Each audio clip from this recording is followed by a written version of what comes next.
Other side of the coin is travel. Travel prices have gone up, but in general, travel is cheaper. It's very accessible. You have low cost carrier flights. The advent of Instagram travel influencers makes people, especially who have never traveled, want to go to specific destinations to get very specific photos and videos of places they've seen on Instagram.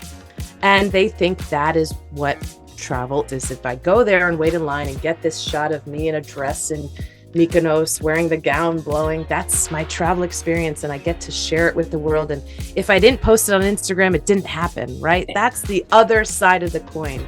So I think it's our responsibility from destinations, from other travel influencers. We have a responsibility as storytellers to share what travel actually is about. Hi everyone, welcome to Now Boarding, a new travel podcast by me, Payal Nayar.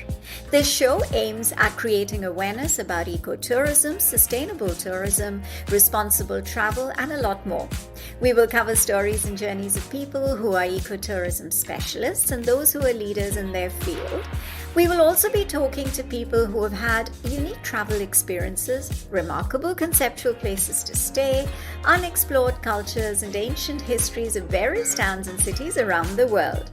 Join me in this journey of knowing more about travel. Get inspired to see the world and discover your inner self. Hi everyone. Today I am in conversation with the very, very talented Mickela Mallozzi. Mickela is a professional dancer. She's a trained musician, but most importantly, she is the host and executive producer of the 4-time Emmy Award-winning television travel series, Bare Feet with Mickela Mallozzi. And I am really excited to be talking to Mickela all about cultural sustainability and also about her travel. So thank you so much for joining me today, Mickela. Thank you, Payal, and thank you for staying up late for this interview. From opposite sides of the world. I know, seriously, literally 12 hours apart, but I'm used to it. So, okay. So Mickela, let's start a little bit with your background. And are you originally from the US? Have you lived anywhere else? You're not connected with your travel show, but sure. Otherwise, just a little bit of your background. Yeah, so I am Italian American. My parents are both immigrants from southern Italy, a small little town, which has a huge impact on the show and its inspiration for the show. I grew up in an immigrant community. When I went to NYU for university, I always felt drawn towards other immigrant communities because of that shared experience. And the inspiration for the show, the very first pilot episode we shot in my family's hometown in southern Italy, because I wanted to reconnect with my own roots in this way of showcasing that. I knew the language, I was related to half the town. So it was kind of this easy in on creating a series that had never existed before of traveling the world through dance and music. But much like many people who study abroad, I studied abroad my sophomore summer at university and caught the travel bug. I also traveled when I was little, not very much. We didn't travel very much. I come from a blue collar family, but my grandparents lived in Italy in this little farmhouse. And we spent maybe a handful of summers about 4 years apart from each other. And that also had a huge impact on me because when we would go there, we would stay for about a month. It wasn't just a vacation. We would go there and live there and work on the farm and kill the rabbits and chickens and help jar the tomatoes and all of these things that were really tied into how travel was implanted in my brain of this is what you do when you travel. You don't just sit on a beach and do nothing. You are active. You are connected to the community. You are part of that community. And that really left an indelible mark in my brain and in my heart on how I travel to this day. So I live in New York City. I've been living in New York since I left my parents' house and went to New York University and then stayed here. But I travel quite often. And I said, I caught the travel bug. I've lived many different lives. I used to work in the music industry. Then I was a dance teacher and a performer here in New York. And I had this aha moment of wanting to travel the world through the lens of dance and music because I was doing that anyway. When I couldn't speak the local language, I would connect with people through the universal language of dance. And here we are this iteration of my life is now our TV show. I am American, but again, I identify, my parents are very much Italian. And so is my whole extended family. I just got back about less than a week ago from being there this summer. So it's been a wonderful connection with my culture and using that as a platform to really connect with other cultures. I know that was a very extended answer to where did I live? Yeah, no. But it's all connected, Payal, right? It's all connected. I agree. I agree. And when you talk about immigrants and how the next generation has a very different view because the exposure is different. But like you mentioned, your parents are still very much Italian. I think it happens with most of the immigrants when they've moved into another country, especially to the US. Yeah. So, yeah, no, so I completely get that. What is your understanding of cultural sustainability? Yeah. So I think when people hear the phrase cultural sustainability, it's a phrase that may be misunderstood slightly because I've said it to some people and they said it sounds a little bit nationalistic, and that's not what it is at all.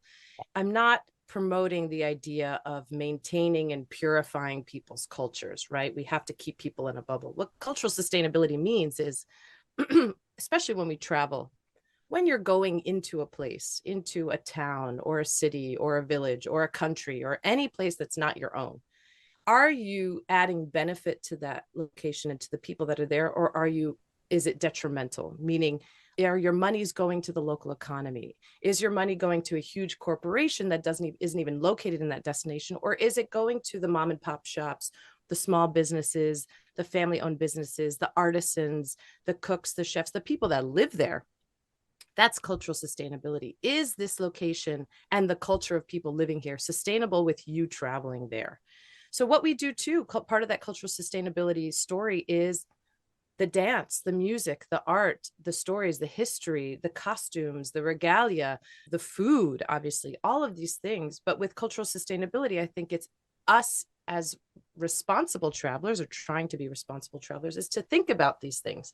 I think the word sustainability is something that everyone strives for, but it's a scary word because people think they have to give up something to be sustainable. And yes, don't use one-use plastics. Don't be sending your towels to be cleaned every day. These are very simple things. But overall are you connecting with the local culture through the people that live there, that work there, that make this place special?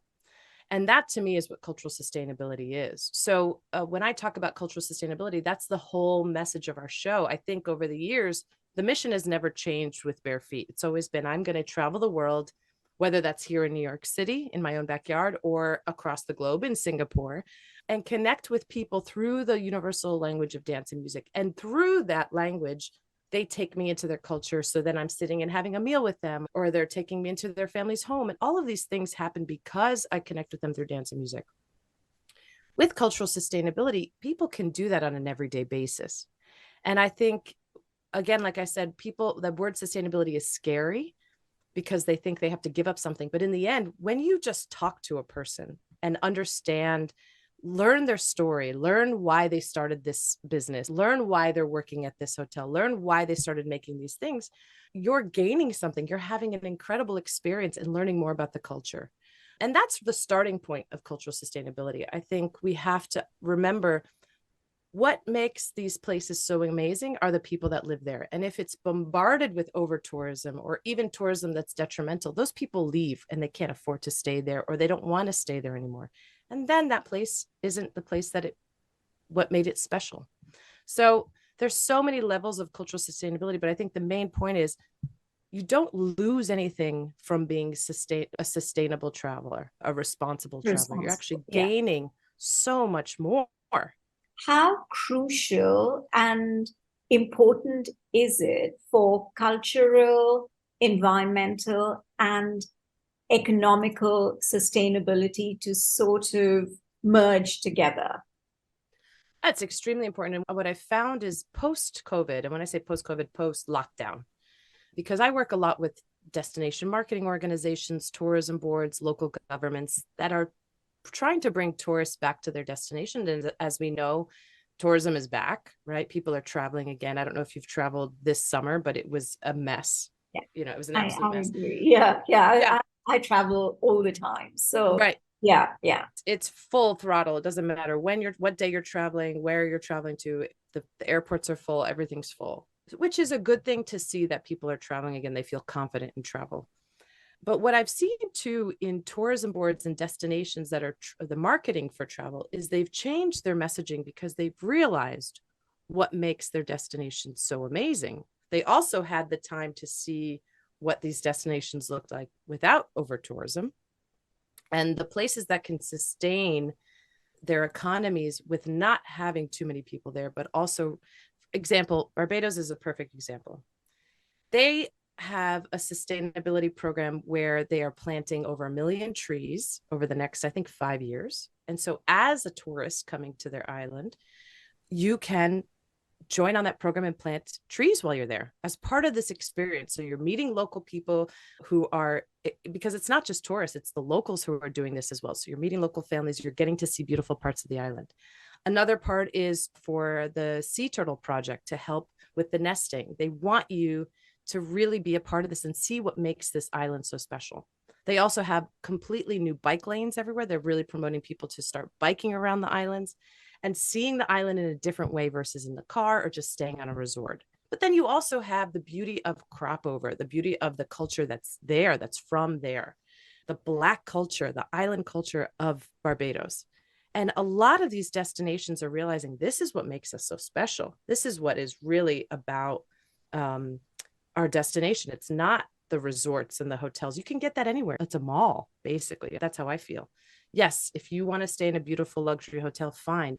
But what they're really seeing is our island is different from the other island because of the culture we have, or our destination is different because of the culture we have. And I think that's the beauty of what's come out of from travel, again, post lockdown COVID, is realizing the people's culture from the people that live there. That's what makes these destinations so special. And yes, of course, this is about capitalizing that for marketing dollars, but these are destinations that depend on tourism. So if you can use your local culture, again, this goes back to cultural sustainability. If you're using your local culture and empowering the local community and putting those monies back into the local community versus the major resorts that, again, their headquarters may not be local, that's empowering your own community. That's giving back to the community. That's empowering the younger generation of people who don't want to leave those destinations for other jobs. They want to stay and really be part of that local community. So things like that. Like I said, I work a lot with the Dingle Peninsula tourism in Ireland. Same thing. 96% of Dingle Peninsula is part of the southwest part of Ireland in County Kerry. 96% of the businesses in Dingle are family owned. I don't know any destination that's like that. It's incredible. And they're about a population, I think, of 3,000, 4,000 maybe in this town. And they get over 1 million visitors a year. But they really cultivate that local feel, the family-owned businesses. So when you go into a shop, you're meeting the people who started that business or their father started that business. They're making the pieces that you're buying. You go to the local pubs that night and you're having a drink with them at the bar. It's real. That's real. And they've realized the value in that. And they also realize to them, we don't have to change what makes this place special. We make this place special. So when you go into a place or a town or a city or a destination and you obviously are filming, how do you feel? What kind of, okay, permissions is one, but in terms of the communities that are at those, how welcoming are they? How do they find you sometimes to be extremely intrusive? And so I feel very lucky. We're a very small crew. okay. We're public television. We're PBS. I know I have a friend who has a show on Nat Geo, and they're a crew of 20 to 30 people. We're a crew of 3. We're very tiny. And when I started the show, seasons 1 and 2, it was just me and one girl filming the whole show. And I pick up the phone and I call every single person that we feature on our show. If we're working with international destinations, I work with the tourism boards and they help translate. And I work very closely with them on who I want to meet with and how we want to meet with them and how we want to tell their story. So it's never I just show up and here I am and here's this girl and she's just going to bop in and bop out. It's never that way. There have been times where it's been lost in translation, but it always works out because I think I meet with dance groups and people that dance and music are their life. And it not necessarily always professional musicians. In a lot of cultures, dance and music is part of everyday life. So they may be doctors, lawyers, cab drivers, but they're like they are virtuosic musicians and dancers. And of course, we meet with professionals, working professionals as well. But I think when they see me, I genuinely love my job. I genuinely love dancing. If you ever watch the show, and I'm only saying this because every person I meet that watches the show that or reaches out to me on social media or emails a fan mail, they say, Mickela, when I watch your show, there's just this smile on your face. And that is genuine. I'm not an actress. I was never trained to be on camera. That's just who I am. So if you ever see me in real life and there's music playing, I can't keep still. I genuinely love connecting with people through dance. I was doing this before the cameras were on me. That's why I had this idea for the show. So I've never, knock on wood, there's never been animosity or resentment, or it's always been overwhelmingly welcome for me and my crew. I think because we go with so much respect. We go with this idea that I'm here. I'm never the expert. I'm here to learn. I'm the perpetual student. And they see that I'm hungry for it. So as I'm dancing, you see it in real time. I don't go and rehearse with these groups beforehand. Whatever on camera is what's happening. And I think they see that genuine excitement and love and openness from my end that they keep wanting to give me more. And so it's always been a beautiful experience. Again, I'm always very aware of, I am this little white girl going into these places who I'm very aware of not taking on cultural appropriation, right? I ask for permission to wear the costume. I ask for permission to be dancing with them and make music with them. If I'm not given permission, we don't do it, right? Especially if there's a cultural barrier where the women aren't allowed to do this or very specific things, then I don't do it because I can't. And the point of this is for me to be able to try. Doesn't mean I have to be perfect at it. It's just to try. But so far it's been wonderful. But I am very aware. And I think that's my superpower, is going into a place, excuse me, and making people feel comfortable with me. Excuse me. It's a privilege. It's an honor. Like I said, I have the best job in the world. I love my job. And the people I work with are just as respectful. I wouldn't have them on my crew if they weren't. They wouldn't be. It's just part of the package deals. Yeah. I don't even remember what the question was. I'm sorry. No, it's fine. It's fine. Even I haven't I've just been listening to you. So yeah, before we wrap up, a little bit about your show, because I think before we started recording, you mentioned that you've got a new season on in November. Season 6 is coming out to PBS stations across the United States and Canada, and on the PBS app and PBS Passport Player and PBS.org starting in November. And it is traveling the world within the 5 boroughs of New York City. So our season 5 and 6, we actually filmed all together, all 12 episodes, and we've released them, 6 episodes for season 5 and 6 episodes for season 6. And we filmed them not too long after the world started opening up from COVID, which is why we couldn't travel internationally for a long time. But to be honest, I love doing my New York seasons because it's my home. This is how I see New York. These are people that I love. A lot of the people you see in the shows, half of the people I know, they're people that I know from the dance community. And then the other half it's this beautiful kind of web of love, because I'll start with a group that I know and a culture that I want to feature. And then they say, oh, have you reached out to this person and this person? And then it just kind of builds in this beautiful story of this local community or this, neighborhood or a culture. So our very first, as the season premiere episode, is called Empower NYC, because over the years I've met so many amazing people that use dance to empower their communities, but it's not necessarily neighborhood based or culturally based. So I dance with this group called the Pacemakers, who are a 65 plus dance group based in, they dance for the Brooklyn Cyclones, which is the local baseball team out in Coney Island. Though I think the youngest is 65, the oldest is 83. It's like an amazing group of seniors who dance. They love dance. I dance with the disabled dancers. We dance with the Table of Silence, which is in remembrance of the 9/11 attacks in New York City, using dance for healing. We do voguing for the LGBTQ community. So that's our Empower NYC. And the rest are all neighborhood based. So the Garifuna community in the Bronx, half the people don't even know who the Garifuna people are. It's this amazing community of over 250,000 people in the Bronx. They came from an island in St. Vincent and were exiled to Honduras back in the late 1700s, and have maintained this beautiful culture. We have Little Sri Lanka in Staten Island. We have Little Caribbean out in Brooklyn. There's the Latinx episode where we're bopping around New York, and we can't cover every single culture, but it's in a 30-minute episode, but it's really amazing. And our Arab American episode out in Brooklyn. And so we really focus on communities that don't always get the spotlight.